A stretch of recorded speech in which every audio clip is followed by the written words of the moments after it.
Sayang ang sinungaling ka.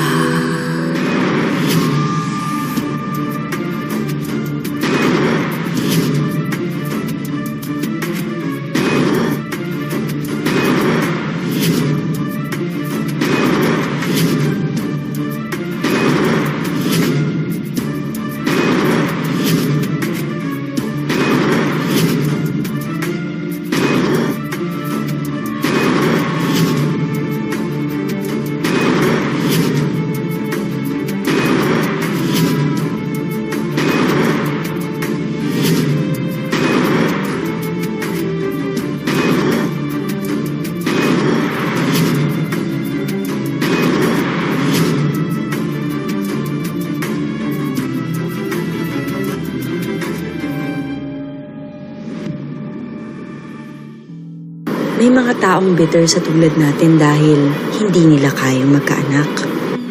Baon si George.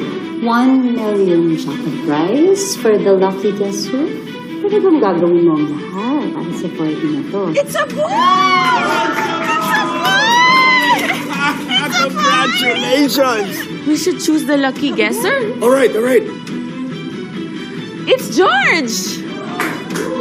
Get your prize. 1 million pesos. It's okay pa. Sa iba niyo na lang po ibigay. You can use this money for you to buy a baby since you can never conceive one. What? George cannot conceive a baby? Hindi ba nila alam na baog ka? I swear to God! Sasaksakin ko tong babaeng to! Wow, that's quite a scene she made there. It seems like George is more than capable of killing. Ano sa tingin mo naman? Si Ma'am George, grabe manlisik yung mata. Parang papatay na nga. Oh, please. Don't remind me of it. I just want to forget about it. May kinalaman ka sa nangyari kanina. Nay, kailangan ko mabukay yung sikreto ni George. Parang domino yan. Sunod-sunod ang bagsak hanggang sa lumabas na siya talaga yung mastermind sa pagpatay kay Basil. Sino nagsabi sa inyong pakialaman niyo to? I did. Pinalilipat ko muna ang mga gamit mo at ng pamilya mo sa koda sa Makati. Pinapalayas niyo po ako? Hindi kita pinapalayas. I'm just giving space between you and Beverly. Don't worry. You will still get your monthly allowance. And for your family. Pero ako po ang nauna dito. Bakit ako pa po ang mag-a-adjust? Because she is pregnant. And you are not. George cannot conceive a baby? Oops! Hindi ba nila alam na baog ka? Opo, baog po ako. But that was never an issue with Basil. In fact, nung nalaman niya po yung totoo, tinanggap niya pa rin po ako. It's okay. Nothing changes. Alright? Hindi mo magbago pagmamahal ko sa'yo. Kung di tayo magkakaanak, so be it. We'll just be you and me from this day until the end of our days. When did this happen? During his birthday party. You're just telling it to me now? How would I know if you're telling the truth? You already lied about your condition. Magsasorry po ako kay Beverly. Luluod po ako sa harap niya kung kinakailangan. Don't you ever go near Beverly again.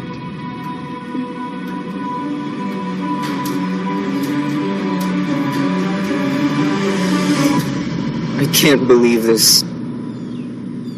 Guys, are you thinking what I'm thinking? No. We promised Ward na hindi natin paghihinalaan ang family niya. But we all witnessed what his ate did. She almost hurt Ate Beverly.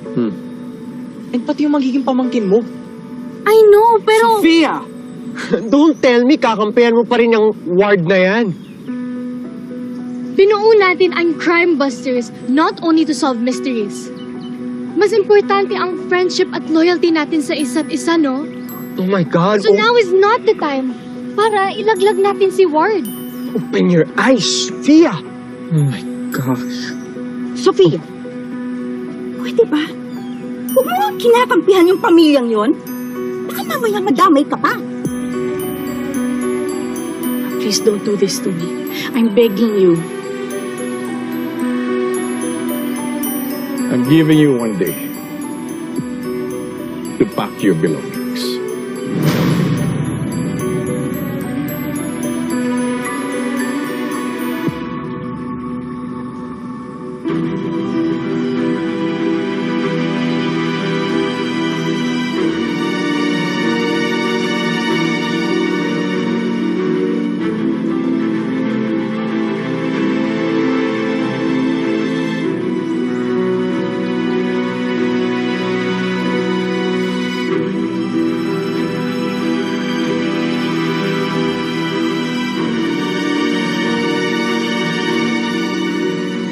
At kayo, ano pa ginagawa niyo dito? Go home! Party's over! Go!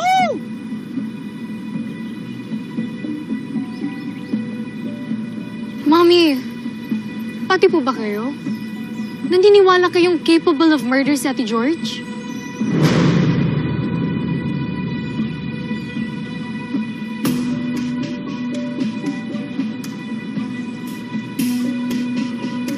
Ewan. Pero isa lang ang sigurado. Kapag napatunayan na si George ang pumatay kay Basil, siguradong wala siyang mamanahin. And if that happens, isa lang ang ibig sabihin mo, lalaki ang mana mo.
Walang pwedeng makalam ng totoo. Hindi ko nalalaman ng totoong ikinamatay ng tatay namin, Rebecca. Kaya pala mabait ka kay Ma'am Rebecca. Parehas pala kayo ng tatay.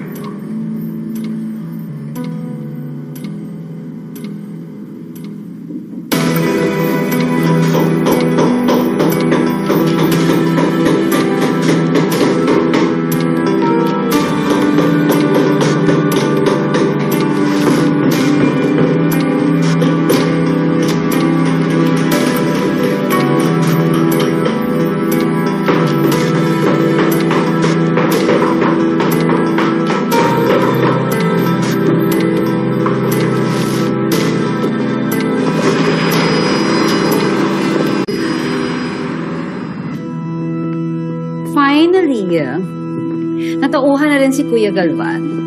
George and her family are leaving. One family down, a few more to go. Kaya ba gusto mo mag-celebrate? You may leave now, Amando. I want to enjoy this meal all by myself. Oh, and don't forget to lock the door, please. Thank you, Amando.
Bibisita po kay ma'am?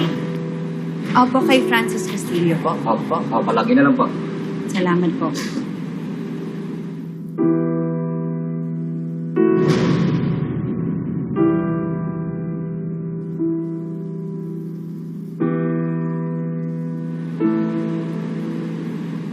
Castillo, may bisita ka.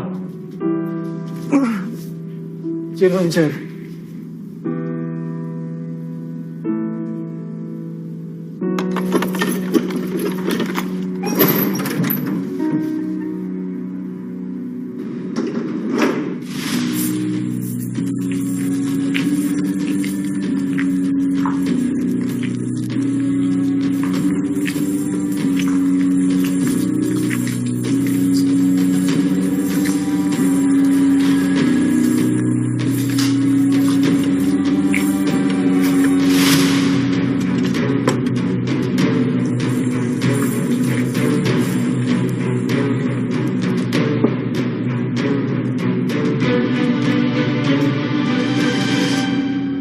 So much is happening in this house.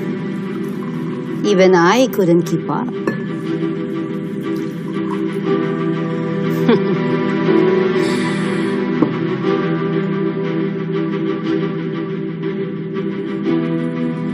You would love it.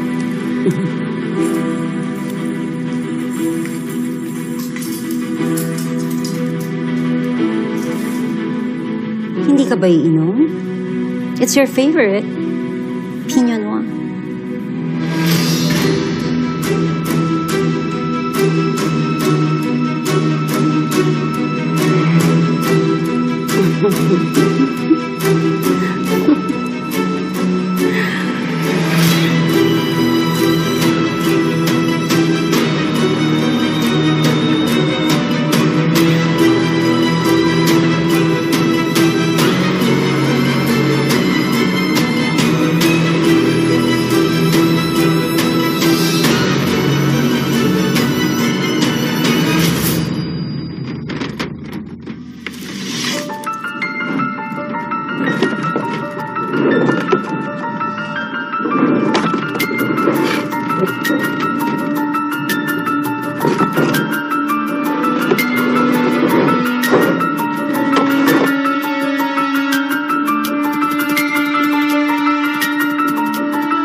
George?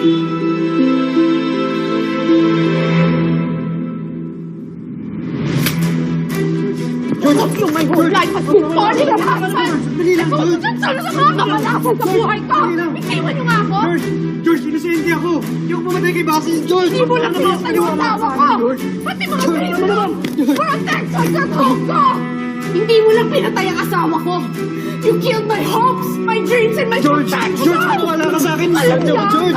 George, panunod sa inosente ako, George! George, hindi ako. Ayaw ka! Batiwan mo ang kapatid ko kung masaktan ang kapatid ko!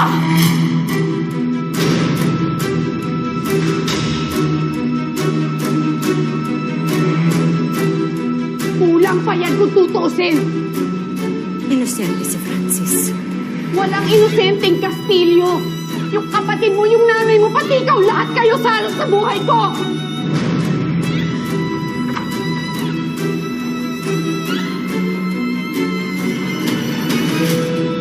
George! George! Ano, Sam? Ano pang gusto mo marinig sa akin? Congratulations! Panalo ka na! You have everything! You have the Palacios name, you have that baby, pati na buong estate nasa iyo na, masosolo mo na! Aalis ka? George, hindi ka pwedeng umalis. Hindi pa tapos yung kaso ni Francis. Talaga, Sam? Mawawalan ako ng bahay, pero yung concern mo lang yung kapatid mo? Alam mo, dapat hindi na ako lumayo. I should just stay here hanggang sa mabulok dyan sa kulungan yung kapatid mo. Walang kasalanan si Francis, George. As soon as masentensyahan si Francis, ikaw ang isusunod ko, Sam. Pati yung nanay mo at si Beverly. Magbabayad kayong lahat na sumira sa buhay ko!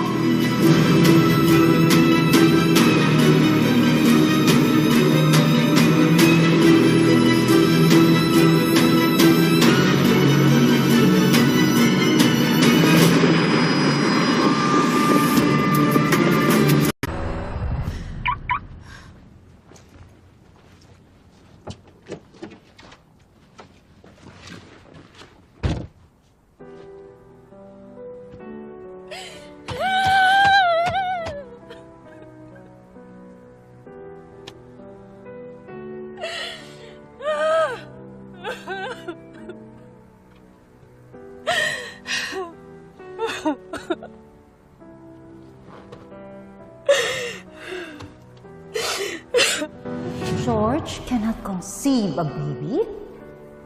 Oops! Hindi ba nila alam na baog ka?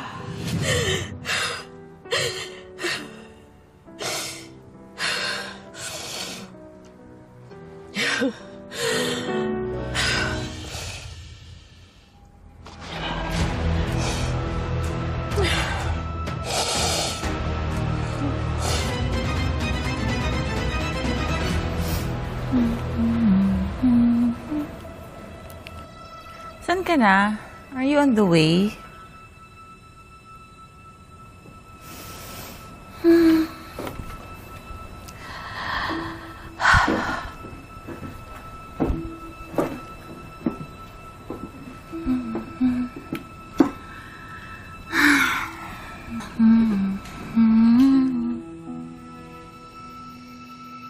Ate! Ward, ito si Ward yun. Ate! Ward, Oh, nandito pa kayo. we heard what happened. Aalis na raw kayo? Nag-impake na nga kami. Do you need help?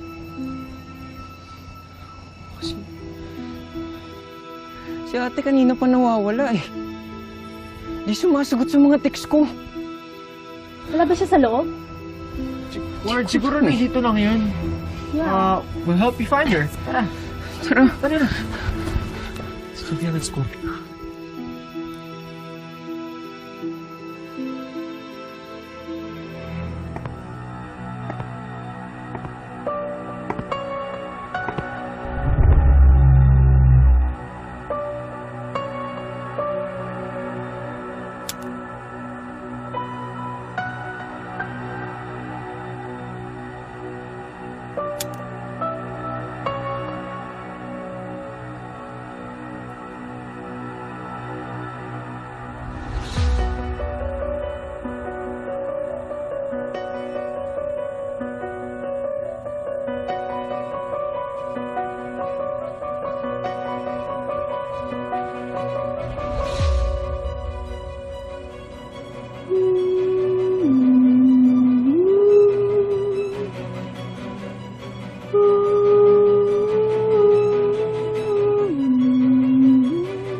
evil spirits.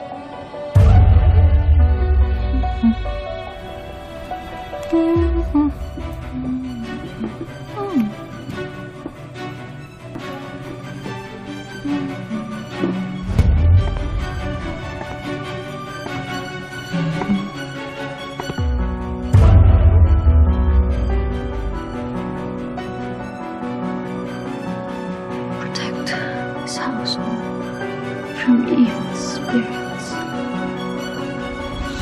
Protect this household from evil spirits.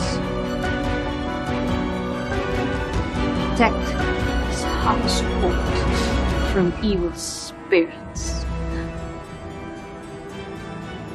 Protect this household from evil spirits. Protect this household from evil spirits.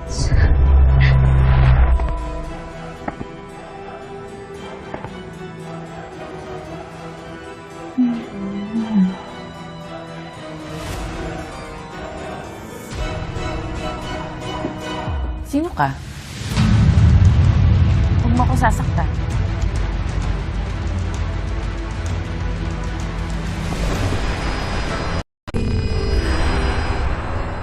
Huwag ka lalapit.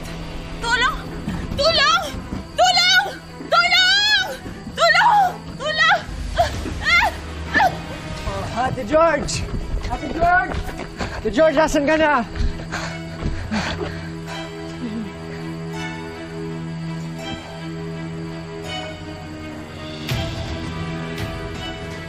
Jeff?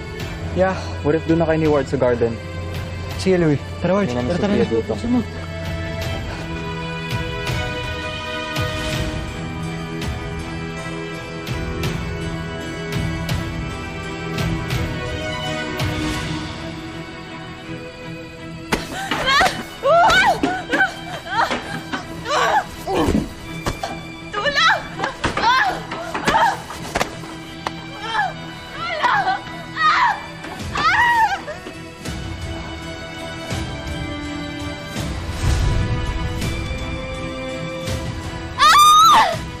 Why?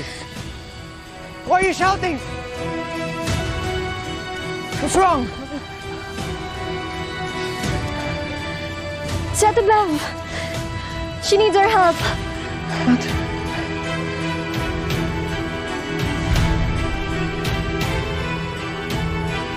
Oh. Oh no.